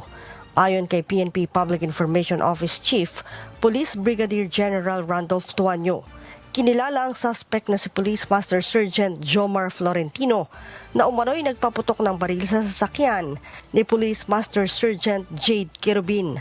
Nangyari ang insidente noong March 23, alas 9:30 ng umaga sa loob ng Haven of Peace Memorial Garden sa Barangay Mactan. Parehong nakatalaga ang suspect at biktima sa City Traffic Enforcement Unit ng Lapu-Lapu City Police Office. May matagal lang alitan sa kanyang biktima na 8 beses niyang binaril sa loob ng sasakyan. Nagkataon lamang na walang naging tama yung biktima. At base sa patuloy ng investigasyon ng PRO 7, ito daw ay long personal grudge between the suspect and the victim. Binanggit po niya na ito daw po ay matagal nang hindi nakakaayos, nakakaintindihan. Lumabas sa investigasyon na lumala ang alitan ng dalawa matapos umano silang maghamunan sa social media na magkita ng personal. Yung parehong pong suspect at biktima at kung saan sila ay naghahamunan na pumunta ka rito at magharap tayo at kung ano pa. At nung pinatulan ng biktima yung hamon, yung suspect, na magkita sila sa isang private na cemetery na kung saan sila nakita pagdating po yung suspect ay binaril agad yung sasakyan ng 8 beses. Ayon sa pulisya, ilang beses na pinaputukan ng suspect ang sasakyan ng biktima na nakaligtas naman sa insidente. Nahaharap ngayon ang suspect sa kasong frustrated murder. Dinisarmahan na at tinanggal na rin sa pwesto ang 2 pulis, saka inilipat sa Regional Personnel Holding and Accounting Unit. Lea Ilagan, humahataw sa Balita Ngayon. Naiwasan ng Philippine Navy ang posibleng banggaan sa pagitan ng BRP Benguet at isang warship ng China matapos itong magsagawa ng mapanganib na pagmaniobra malapit sa Pag-asa Island noong Miyerkules, March 25. May hataw na balita si Ryan Lacanlale. All back. Sa video na ito na ibinahagi ng Western Command ng Armed Forces of the Philippines, makikita na ilang metro na lamang ang distansya ng PLA Navy 532 missile frigate ng China mula sa BRP Benguet ng Philippine Navy. Batay sa report, sinasabing nangyari ang insidente noong Miyerkules, March 25, habang nagsasagawa ng lawful at routine maritime operation ng PRP Benguet sa karagatang sakop ng Pag-asa Island. Sinasabing bigla umanong nagsagawa ng unsafe at unprofessional maneuver ang barko ng China, kung saan dumaan at sobrang lumapit ito ng distansya sa barko ng Pilipinas. Para sa Philippine Navy, itinuturing itong isang provocative action ng China at paglabag sa Convention on the International Regulations for Preventing Collision at Sea o COLREGS. Sa kabila nito, dahil sa maingat at determinadong aksyon ng crew ng BRP Benguet, naiwasan ang posibleng banggaan ng dalawang barko at anumang paglala ng sitwasyon. Nanawagan naman ng Western Command sa PLA Navy na sumunod sa international rules and norms upang maiwasan ang mga kahalintulad na insidente sa dagat. Iginiit din ng WESCOM na ipagpapatuloy ng Pilipinas ang mga lawful maritime operations nito habang matatag na ipagtatanggol ang soberanya, sovereign rights at jurisdiction sa West Philippine Sea. Ryan Lacanlale, humahataw sa Balita Ngayon. Regional News. Pinasimula na sa probinsya ng Bataan ang Provincial Caravan on West Philippine Sea. The Department of the Interior and Local Government o DILG na naglalayong bumuo ng plano para sa pangangalaga ng West Philippine Sea. May humahataw na balita si Melanio Aquino. Inilunsad ng Department of the Interior and Local Government o DILG ang kauna-unahang provincial caravan kaugnay sa West Philippine Sea na layong palakasin ang mga hakbang para sa pangangalaga ng karagatan ng Pilipinas. Ayon kay Department of the Interior and Local Government Region 3 Director Araceli San Jose, kasama rin sa hangarin nito na maiayon ang mga plano ng lokal na pamahalaan sa mga programa ng national government, partikular na ang pangangalaga sa mga lugar na sakop ng Exclusive Economic Zone o EEZ ng bansa. Make sure na yung National Action Plan ay nakalink sa ating Provincial Action Plan kasi dapat may linkage yun para kung ano yung ginagawa ng national government, doon din patutungo ang ating provincial government, hindi pwedeng kanya-kanya. At ang ating National Action Plan and Provincial Action Plan ay kailangan ma-adapt din ng ating lokal na pamahalaan, para magiging sila yung number one na katuwang natin. Binigyan din naman ni DNR Assistant Secretary Felix Alicer na ang Pilipinas ang may karapatan sa mga likas na yaman sa West Philippine Sea kaya't marapat lamang itong mapangalagaan. At kailangan nila ang pagtutulungan ng iba pang mga sektor at ahensya ng pamahalaan. Kung ina-assert pa natin, bilang DNR, ina-assert pa natin na itong mga likas yaman na nandito sa kanlurang bahagi ng Pilipinas ay atin, dapat natin mapangalagaan. So, aminin natin na ang DNR alone, hindi ito ma-resolve ang issue na ito. Dapat it requires the whole of government approach. Naniniwala naman ang pamahalaang panlalawigan ng Bataan na dapat nilang paigtingin pa ang pangangalaga sa mga baybayin sa kanilang probinsya. Bukod dun sa sinabi ni Bukal na baka willing tumulong ang Limay, yung ating probinsya napapanahon na rin talaga na mapalakas po natin yung ating kakayahan para bantayan yung ating karagatan. West Philippine Sea, kasama rin po ang Manila Bay. So yung pag-procure natin ng speedboat, kung anumang kinakailangan ay siguro isama po natin for this year. Melaki humahataw sa Balita Ngayon.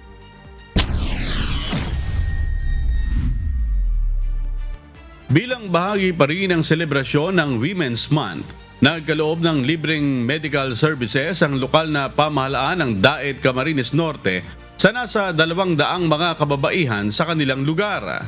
May humahataw na balita si Lizelle Nael. Nagsagawa ng libreng health consultation at medical services ang lokal na pamahalaan ng Daet Camarines Norte para sa nasa 200 mga kababaihan sa kanilang bayan. Layo nito na mailapit ang serbisyong medikal sa mga komunidad na sumentro ngayon sa mga kababaihan dahil na rin sa selebrasyon ng Women's Month. Idinaos ang event sa Provincial Capital Ground ng Camarines Norte, katuwang ang Provincial Social Welfare and Development Office. Iba't ibang serbisyo medikal gaya ng free medical check-up, dental extraction, OBGYN at nutritionist dietary consultation ang naipagkaloob sa mga kababaihan doon na may limitadong access sa health services.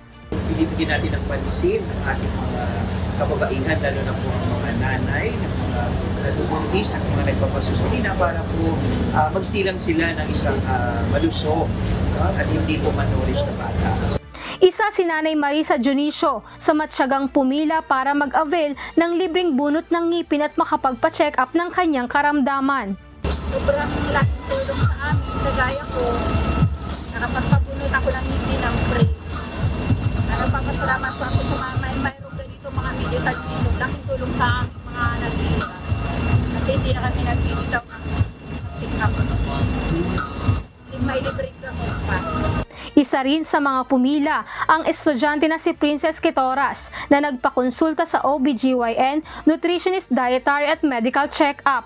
Dito po is parang mas sikat kung gawin na gawin kung ano yung kailangan dito. Check-up, ano lang po sa loob ng mga nag-aalaman na sabi ng ano talaga yung nararamdaman. Fix po yung asagaso nila. Bukod sa medical check-up, may ilan rin ang nabigyan ng libreng gamot. Sa mga nag-organize po dito, sa mga doctor, especially, salamat po kami sa inyong tulong at sa inyong isip nila. Nagpapagpapit po sila ng oras para po lamang pa. Malaking bagay po yun para sa kanila. And sana po, ito po ang unangan na sinagawa ito. And hopefully, may pagpatuloy dahil isa po ito sa mga highlight ng mga activities para ipagdiwang po natin ang National Women's Month. Ayon sa ilang mga residente, sana ay may gawin pang regular at mas mapalawak pa ang mga ganitong programa sa kanilang probinsya upang mas marami pang tao ang makinabang. Lizel Nael, humahataw sa balita ngayon. Oras sa buong kapuluan. 1 minuto na lamang bago ang alas 6 ng umaga. At sa pagpapatuloy ng Hataw Balita ngayon. Ngayong araw po ang ikalawang araw ng malawakang tigil pasada na isinasagawa ng iba't ibang transport groups kabilang na ang Piston. Kahapon, maraming commuters ang nahirapang makasakay dahil sa mga driver na hindi pumasada. At para muling pag-usapan ang hinaing ng mga PUB drivers sa gitna ng nararanasang krisis dahil sa sobrang taas ng presyo ng langis, makakausap natin ngayon muli si Ginoong Modi Floranda, ang National President ng Grupong Piston. Magandang umaga po, Ginoong Modi, at maraming salamat po muli sa inyong pagpapaunlak sa aming paanyaya. Magandang umaga po sa inyo at siyempre sa ating mga taga-subaybay ay magandang umaga po sa lahat. Una po, Sir, Modi, kamusta po yung assessment nyo dito sa unang araw ng nationwide transport strike kahapon? Maano naman po, matagumpay naman natin na yan yung unang araw at halos dumami yung ating mga napalahok dito sa unang araw ng huelga laban nga dito sa patuloy na pagtaas ng presyo ng petrolyo. At kung dito sa National Capital Region ay meron po tayong halos 33 na mga masap area sa buong 17 city. At kung sa buong bansa ay halos umabot po tayo ng 84 na mga masap area. At nalahukan ito ng iba't ibang muda ng ating public transport, hindi lamang mga jeepney, kundi kasama po yung mga TMBS, yung mga Grab, yung mga single motor, yung mga G-Ride, mga Mobit, ay lumahok dito sa unang araw nating pagkilos. Opo.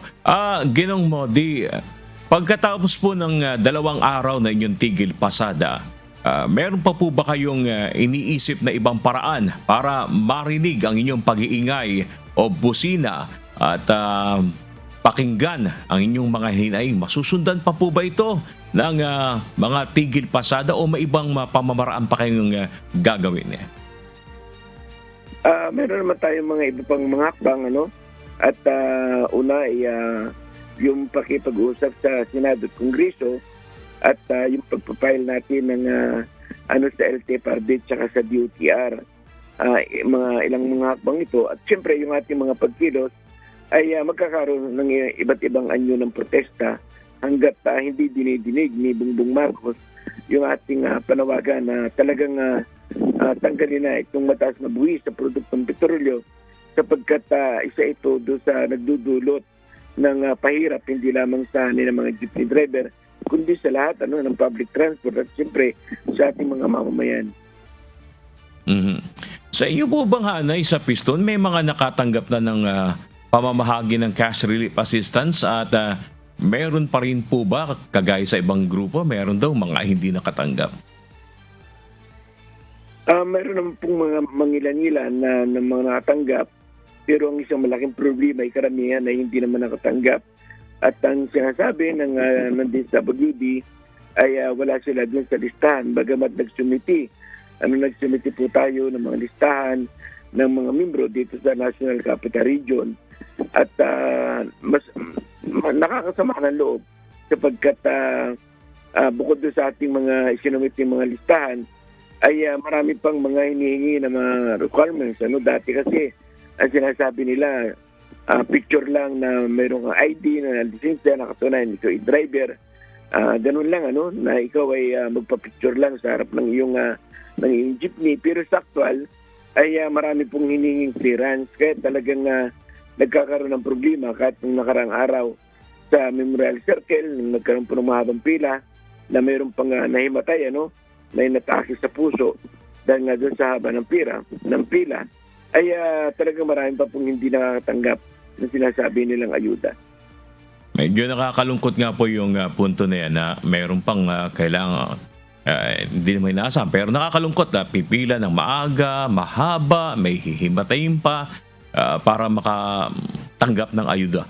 Kung kayo po ba tatanungin dahil mas makaranasan po kayo, Kamodi, ano ba yung mas epektibong paraan para naman pag may mga ganitong pagbibigay ng ayuda ang pamahalaan sa mga kagaya ng grupo nyo po ng mga tsuper at operator, ano ba yung mas epektibong paraan na hindi na kailangang marami pang mga hinihingi, mahirapan sa pagpila? Kung kayo po tatanungin, ano sa tingin nyo mas epektibong paraan? Sa atin ay ang sinasabi natin ay sana yung per federation o halimbawa per association na talagang didiretso talaga sila sa mga asosasyon at doon sila mamimigay. Ginawa po natin yan nung panahon po ni GMA. Kung naalala po ninyo nung nagbigay si GMA ng Pantawid Pasada Card ay tayo po yung nag-assist at mabilis naman yung assist natin at dahil kilala naman natin ang ating mga membro kahit hindi nagkaroon ng malaking problema noong isa sa Pinong Card. Pero sa ngayon ay ang ginagawa nila ay pinagsusumiti po ng mga pangalan ng pangalan sa LTFRB. Gagawin naman ng LTFRB, papasa naman sa DSWD. Doon po nagkakaroon ng naging malaking problema kasi pag inayos ng DSWD hindi na isasama kahit nagkakaroon po ng malaking problema. Kaya sinasabi natin kung talagang seryoso ang gobyerno doon sa Pinong ayuda dapat idiretso sa mga federation o idiretso po sa mga samahan. Ayun. So, mas magiging maginhawa, mas madali para sa inyo yon dahil mas kilala nyo po yung mga tao nyo at lihitin mo talaga na namamasada. Opo, yun naman po yung sinasabi natin kahit na nung nakausap po natin si Chairman na Vigor Mendoza, sinasabi natin yung mga tingin natin na mga pwedeng hakbang. At bagamat po itong binibigay ng gobyerno na 5,000 ay bagamat ito ay hindi makakaresolve sa kasalukuyang kalagayan natin ay ang inano natin, sana lahat naman ay makatanggap dahil nga doon sa ubod ng taas ng mga presyo. Sa ngayon po ay halos nasa nasa 120 na mahigit yung presyo po ng petrolyo at sa ibang lugar po sa mga rehiyon, halimbawa sa Baguio ay 141 na po ang diesel. No? At ito yung isang makakaano sana kahit paano.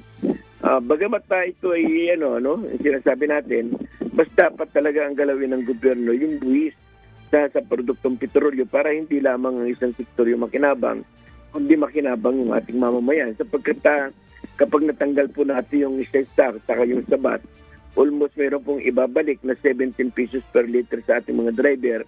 At kung kami ay nagkukonsume ng 30 liters per day, ay mahigit po 500 pesos yung madadagdag sa aming kita. At ang epekto rin naman yan ay yung pagbaba po ng mga bilihin. Ayun. So, malaki lang rin pala ngayon, no? 17 pesos kada litro kung sakali na pagbibigyan po ang inyong kahilingan. Meron po ba kayo, Kamodi, na gustong iparating sa ating pamahalan? Bagamat alam ko, ito lagi nyo sinisigaw, pero nasa sa inyo po yung pagkakataon ngayon dahil medyo matagal-tagal na to at masusundan pa yata itong pagtaas ng presyo ng produktong petrolyo. Nasa sa inyo po yung pagkakataon. Kung meron po kayong gustong ibigay na mensahe sa ating pamahalaan at gayon din naman po sa ating mga pasahero. Tayo ay nananawagan sa gobyerno na talagang ibasura na law, almost 28 years na po yan na nagpapahirap sa atin at sabi po ng Department of Energy ay nakatali yung kanilang kamay sa usapin po ng batas. At siyempre yung usapin po ng pagtanggal ng excise tax sa langis at yung VAT, yung VAT sa produktong petrolyo tsaka sa mga bilihin. At yung aming pong panawagan sa pamahalaan ay muling ibalik doon sa 55 pesos ang presyo per liter. Ito po yung bago po dumating ang war, yung US war, yung nangyari ang Amerika. At yung kagyat na ipatupad din po yung usaping na nakabubuhay na sahod ng ating mga manggagawa na 1,200 sa buong bansa para kahit paano ay makasabay yung kabuhayan ng ating mga driver, makabuhayan ng ating mga manggagawa at mamamayan. At ganun din po, nananawagan kami sa aming mga commuters, sa mga kababayan po natin na sana suportahan po niyo itong laban ng transport. Ito po ay laban ng transport, laban po ng mamamayan para po sa kabuti at kagalingan ng sambayan ng Pilipino. Magandang umaga po at maraming salamat. Ginoong Modi Floranda ang National President ng grupong Piston. Salamat po, salamat. Hataw Balita ngayon. At para naman sa ating marketplace update, yan po ay hahatid ng ating kasama na si Mikey Samson. Live! Yes, Mikey, magandang Live report.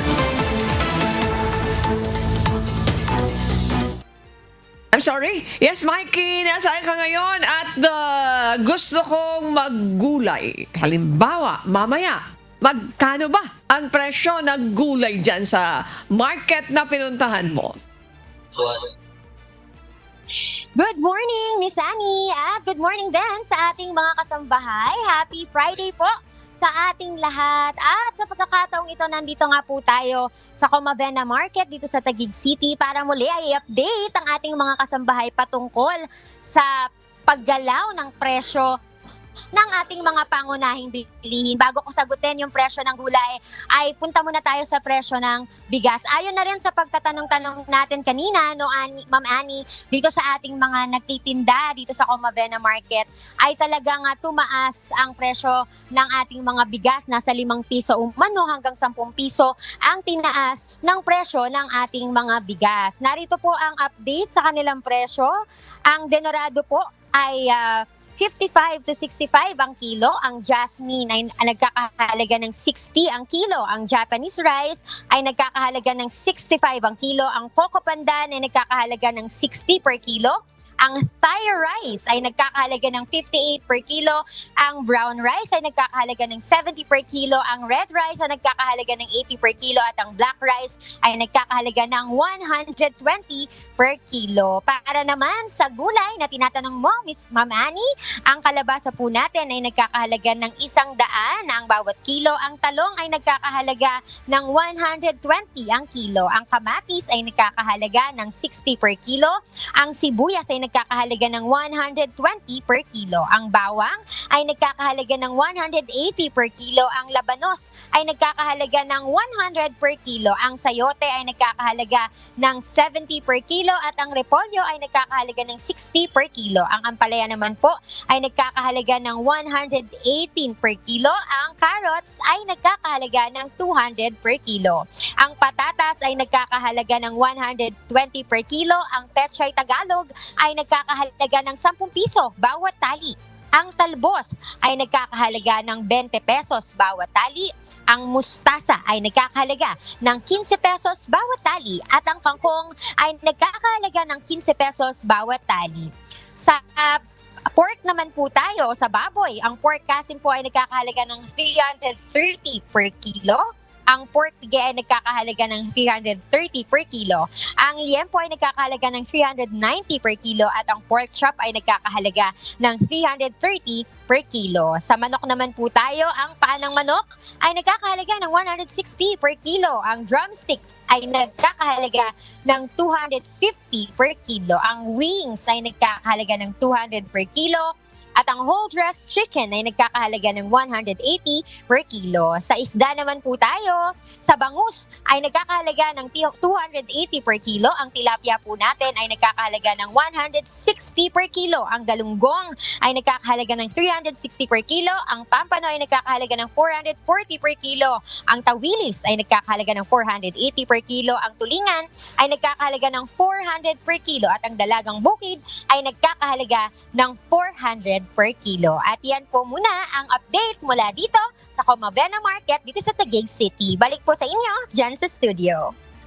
Maraming salamat, Mikey Samson. Mula po dyan sa Comabena Market, Taguig City. Magandang umaga po sa inyo dyan. Pati na yung mga mothers natin sa Taguig City. Magandang umaga po. Weather News. Samantala, alamin naman natin ang magiging lagay ng panahon sa iba't ibang bahagi ng bansa ngayong araw ng Biyernes, March 27. Panoorin po natin ang update mula sa Pag-asa Weather Forecasting Center. Magandang umaga, ngayon ay araw ng Biyernes, March 27, 2026. Sa lukuyan, wala po tayo na mamataan o binabantayang LPA o bagyo sa loob at sa labas ng ating Philippine Area of Responsibility. Patuloy pa rin ang epekto ng easterlies sa ating bansa. Kaya itong easterlies ay inaasahang makakapekto sa ating bansa sa susunod na 5 araw. Dahil sa easterlies, asahan pa rin natin na mainit at malinsangan na panahon hindi lamang dito sa Luzon, ganoon din sa Visayas at sa Mindanao. Asahan din ang mga isolated na mga pag-ulan dulot ng thunderstorm, lalong-lalo na sa bandang Visayas at Mindanao.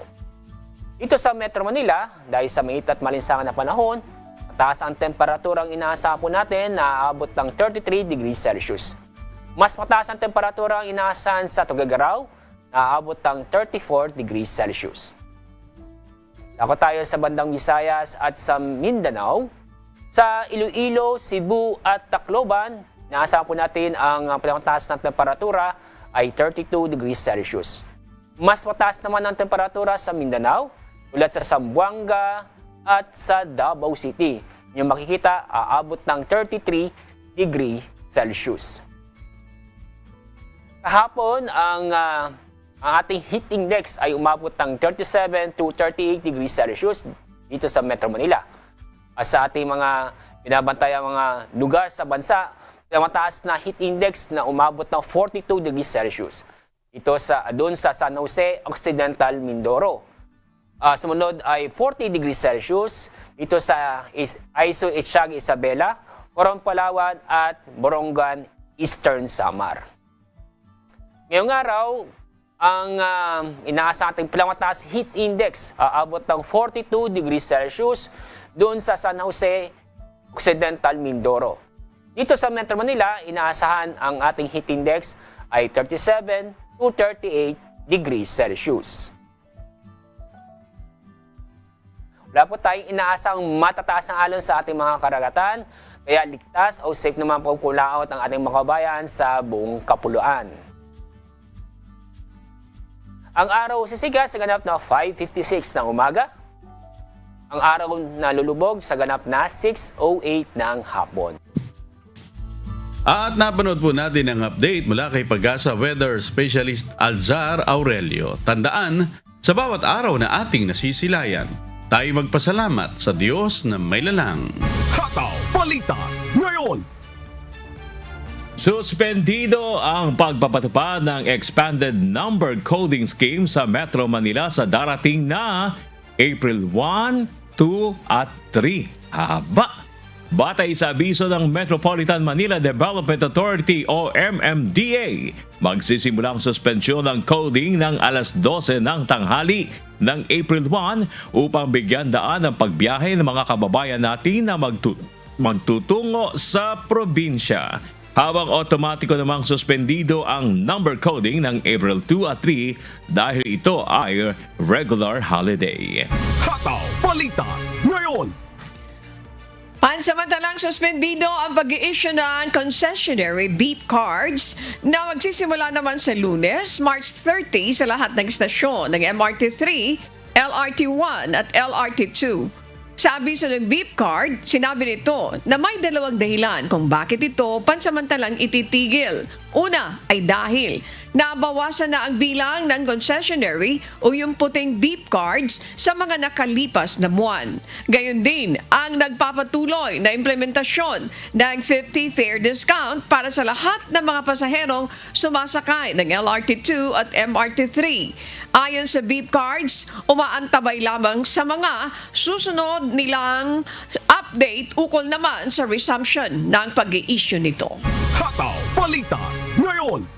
Abiso po sa mga commuter, wala pong biyahe ang Philippine National Railway sa darating na April 3 at 4 na matataon ng araw ng Biyernes at Sabado.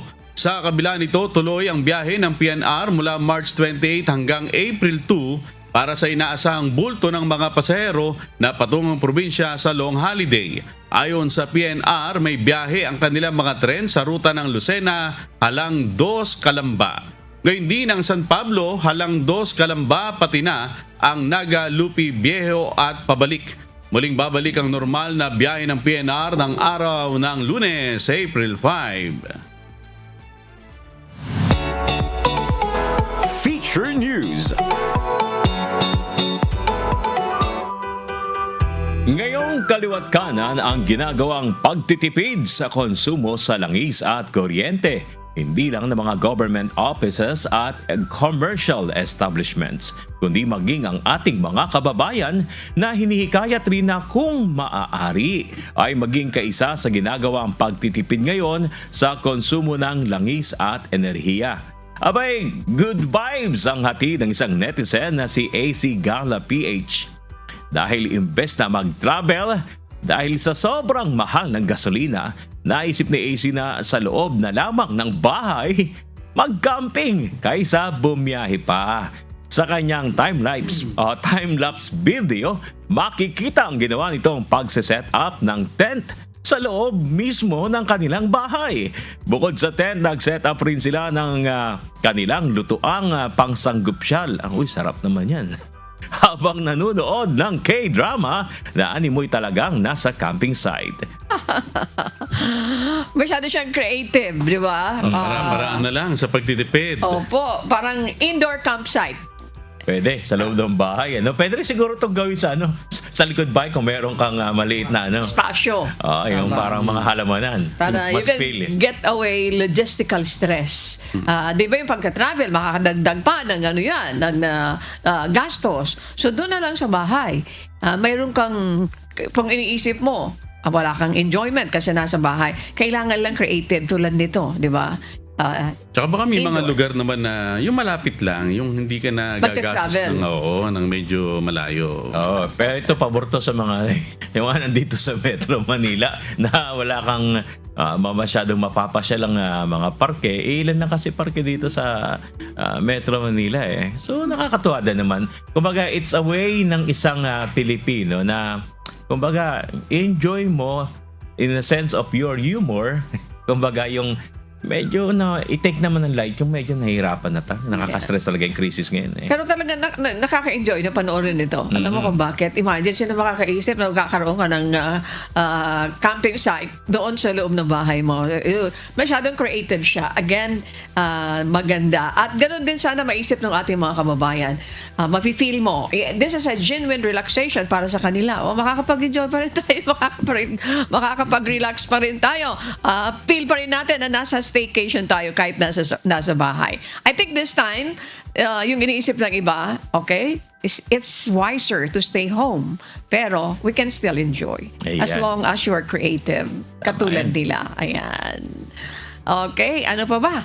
Kayo, sa ano gusto nyo? Well, marami kasi pwedeng gawin ngayon na pagtitipid. Halimbawa, sobrang init naman ng panahon ngayon, huwag ka na mag-dryer. Tama ka. Sasampay ka ng nilaban mo, di ba? Opo. Tama ka. Makakatipid ka doon. Instead of using the dryer. Diba ginagamit natin yung dryer para mabilis tayo na makapagpatuyo. Tiyagain nyo lang. Okay, Sampay kayo kung maaari.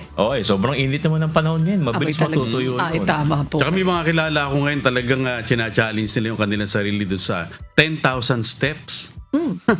O, di ba sa halip na magmotor nga naman o kaya mag four wheels pa papunta ng palengke, bagamat medyo may kalayo, nilalakad na lang nila. Healthy pa. That's correct. Ganun. Okay, this time, bago tayo magpaalam, narito muna po ang mga balitang aabangan mamaya. Mga aabangang balita. Ikalawang araw ng nationwide tigil pasada, ipagpapatuloy ngayong araw. Hataw balita ngayon. Update kaugnay sa dumating na supply ng Russian crude oil. Abangan! Hataw balita ngayon. Ikalimang chartered flight, lula ng bagong batch ng mga repatriated OFWs mula sa Middle East nakatakdang dumating mamayang hapon. Hataw balita ngayon. At bahagi ng Phase 2 ng NAIA Expressway nakatakdang buksan ngayong araw. At sa aming ibabahaging mga salita ng Diyos na ating sandigan mula sa aklat ng unang Tesalonica Kapitulo 5 talatang 16 hanggang 18 na nagsasabi, Mga galak kayong lagi, magsipanalangin kayong walang patid. Sa lahat ng mga bagay ay magpasalamat kayo sapagkat ito ang kalooban ng Diyos kay Kristo tungkol sa inyo.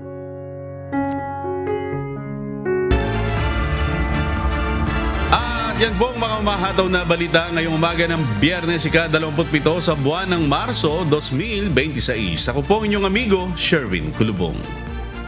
Sa ngalan po na lahat ng bubuo ng UNTV News and Rescue, UNTV Radio La Verdad 1350 at ang ating mga correspondent mula sa iba't ibang panig ng mundo. Bago po, shoutout ko na rin po lang Ani.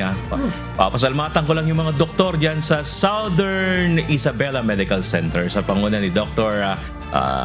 Narciso.